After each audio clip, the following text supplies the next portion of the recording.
EVM से जो चुनाव होता है उसको बदल करके वापस बैलेट से चुनाव कराया जाए। ये कह रहे हैं ईवीएम के माध्यम से जीत क्या है। कहीं ऐसा तो नहीं कि छोटी छोटी बीच बीच में एक एक जगह जिताते रहो, बताते रहो और असली जो है मलाई काटने का जब मौका आए तो अभी आप देख रहे हैं पिछले 2 दिन से जिस तरीके से मीडिया में चल रहा है, गुजरात का रिजल्ट आने के बाद कल से कैसा मीडिया में चल रहा है कि पूरा एक पार्टी ने स्वीप कर दिया पूरे देश में, जैसे कोई दूसरी पार्टी है ही नहीं, कोई नेता है ही नहीं।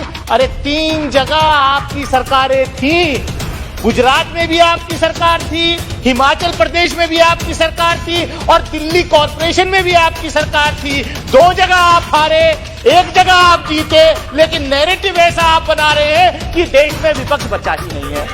तो जो निर्दलीय लड़ते हैं, अब ये गृह राज्य मंत्री हैं, से साथी ने इंट्रोड्यूस किया जिसके खुद 4 बच्चे और वो कह रहा नहीं 1 से ज्यादा नहीं होना चाहिए और रूलिंग पार्टी का है, बीजेपी का है। इत्तेफाक से आज ही आपने मुझे अनुमति दी कि मैंने भी पीपल्स रिप्रेजेंटेशन एक्ट में अमेंडमेंट करने के लिए एक प्राइवेट मेंबर बिल इंट्रोड्यूस किया है, जो ईवीएम से जो चुनाव होता है उसको बदल करके वापस बैलेट से चुनाव कराया जाए। ये मैंने आज ही, आपने मुझे अनुमति दी बिल इंट्रोड्यूस करने के लिए। सभापति महोदय, आप डिजिटल इंडिया की बात कर रहे हैं, डिजिटल वर्ल्ड हो गया है। उसी डिजिटल वर्ल्ड की जो कंट्रीज हैं जहां पर ज्यादा डिजिटाइजेशन है, हमसे ज्यादा आगे हैं, विकसित देश हैं, उन सब ने ईवीएम्स को, मशीन को रद्द करके वापस बैलेट पेपर पे ही चुनाव कराए जा रहे हैं। और जनता का विश्वास क्योंकि उठ रहा है बार बार, ईवीएम्स के जरिए से जो चुनाव होते हैं उस पर कहीं ना कहीं शक हो रहा है, इसलिए इसमें अमेंडमेंट करने की बहुत ही आवश्यकता है।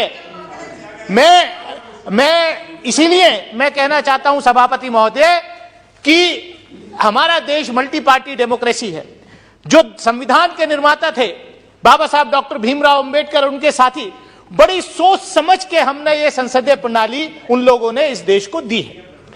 अब मल्टी पार्टी डेमोक्रेसी में क्या होगा, अभी आप देख रहे हैं पिछले 2 दिन से जिस तरीके से मीडिया में चल रहा है, गुजरात का रिजल्ट आने के बाद कल से कैसा मीडिया में चल रहा है कि पूरा एक पार्टी ने स्वीप कर दिया पूरे देश में, जैसे कोई दूसरी पार्टी है ही नहीं, कोई नेता है ही नहीं। अरे 3 जगह आपकी सरकारें थी, गुजरात में भी आपकी सरकार थी, हिमाचल प्रदेश में भी आपकी सरकार थी और दिल्ली कॉर्पोरेशन में भी आपकी सरकार थी। 2 जगह आप हारे, 1 जगह आप जीते, लेकिन नैरेटिव ऐसा आप बना रहे हैं कि देश में विपक्ष बचा ही नहीं है। तो ये जो है, मैं कहना चाहता हूं आपसे सभापति महोदय, मैं आपके माध्यम से ये कहना चाहता हूं कि आप जो है, देखिए ये ट्रेजरी बेंचेस के लोग, क्या बीमारी है, मतलब इनके एजेंडे को जब मैं एक्सपोज करने खड़ा होता हूं तभी जो है शोर मचाना शुरू कर देते हैं। अब क्या करें सभापति महोदय, मैं ये आपसे अगर मैं ये कह दूं तो बात बहुत हल्की हो जाएगी कि आपकी साजिश, ये कह रहे हैं ईवीएम के माध्यम से जीत क्या है। कहीं ऐसा तो नहीं कि छोटी छोटी बीच बीच में एक एक जगह जिताते रहो, बताते रहो और असली जो है मलाई काटने का जब मौका आए तो आप आते रहो। तो इसलिए मैं कहना चाहता हूं, अब क्या अपने विषय पर आप कंट्रोल करिए, चेयर की तरफ ध्यान दीजिए। मैं तो चेयर को एड्रेस कर रहा हूं, मैं तो लगातार चेयर को एड्रेस कर रहा हूं, लेकिन ये क्या है, ये सभापति महोदय, मैं आपसे आपके माध्यम से यही कहना चाहता हूं कि देखिए जो चुनाव सुधार का कार्यक्रम वो होना चाहिए। अब क्या हमने देखा, इलेक्टोरल बॉन्ड्स के माध्यम से, भाई इलेक्टोरल बॉन्ड सबसे बड़ा भ्रष्टाचार इस देश में, चुनाव के अंदर अगर कोई चीज है तो वो इलेक्टोरल बॉन्ड्स के माध्यम से है सभापति महोदय। कि इस पार्टी को कितना चंदा कॉर्पोरेट हाउसेस देते हैं, कितना चंदा इलेक्टोरल बॉन्ड्स के माध्यम से मिलता है, कितना चंदा मिलता है, यह चोरी का रास्ता हमने यहां से निकाल करके दे दिया। सबसे पहले अगर चुनाव सुधार, पीपल रिप्रेजेंटेशन एक्ट में अमेंडमेंट होना चाहिए। और देखिए बड़े फाइनेंस बिल के माध्यम से लाए थे आपकी सरकार इलेक्टोरल बॉन्ड्स को, कमाल है, आप चुनाव सुधार की बात नहीं कर रहे। आप जो है कह रहे हो वन पार्टी रूल देश में रहे, इसलिए इस तरीके का बिल। और सभापति महोदय, मैं तो आपसे और कहना चाहूंगा, प्राइवेट मेंबर का, इंडिविजुअल मेंबर का अधिकार। एक मिनट, आप शीघ्र समाप्त करना चाहते हैं, अगली बार बोलना चाहते हैं तो सुनिए, सदन की यदि सहमति हो तो कुछ मिनट्स में समाप्त करना चाहते हैं, तब तक के लिए समय बढ़ा दे सीधा जो सभापति महोदय, जल्दी। मैं यही कहना चाहता हूं आपके माध्यम से कि मल्टी पार्टी डेमोक्रेसी इस देश में है, और राष्ट्रीय पार्टी बनाने के लिए अगर आप इतनी कंडीशंस आप लगा रहे हैं, अच्छा कौन सा फर्क पड़ जाता है राष्ट्रीय पार्टी बनने से?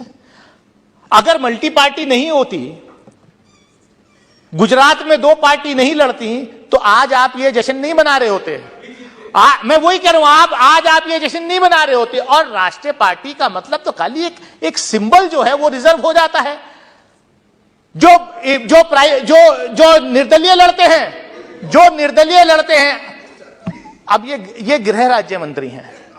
विपक्ष ने कितनी बार मांग करी, हमारे गृह राज्य मंत्री हैं, मैं वही तो कह रहा हूं। आप अपनी बात बोलिए, इंडिविजुअल मेंबर को डिस्टर्ब करने खड़े होते हैं।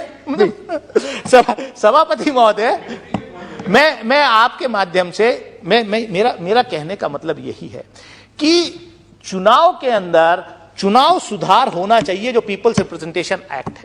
लेकिन जिस तरीके की कंडीशंस का, मैं वो बात मैं कहना चाह रहा था कि आप तो सरकार हैं, आपकी सरकार है, ब्रूट मेजॉरिटी के साथ यहां सरकार है। डेफिनेटली इंडिविजुअल मेंबर्स का अधिकार होता है, लेकिन मैं ये देख रहा हूं तो सरकार बिल ला सकती है, आप नैरेटिव सेट कर रहे हैं। आज एक बहुत अच्छी बात आज एक सदन में यह भी हुई कि एक और बिल आया, private member bill, population control करने के लिए। और मुझे खुशी इस बात की है कि मेरे ऐसे साथी ने इंट्रोड्यूस किया जिसके खुद 4 बच्चे, और वो कह रहा नहीं 1 से ज्यादा नहीं होना चाहिए, और रूलिंग पार्टी का है, बीजेपी का है। मैं लंबी बात नहीं करूंगा, मैं लंबी बात नहीं करना चाह रहा, मैं यही कह रहा हूं कि नैरेटिव सेट करने के लिए आप इस तरीके प्लीज मैं सभापति महोदय, मैं यही कहूंगा कि पीपल रिप्रेजेंटेशन एक्ट में अमेंडमेंट होना चाहिए, लेकिन चुनाव सुधार के जो बड़े कार्यक्रम हैं, उसको मेरी आपके माध्यम से सरकार से यह अपील है कि सरकार बिल लाए, एक बड़ा कॉम्प्रिहेंसिव बिल लाए, जिसमें चुनाव सुधार का कार्यक्रम हो।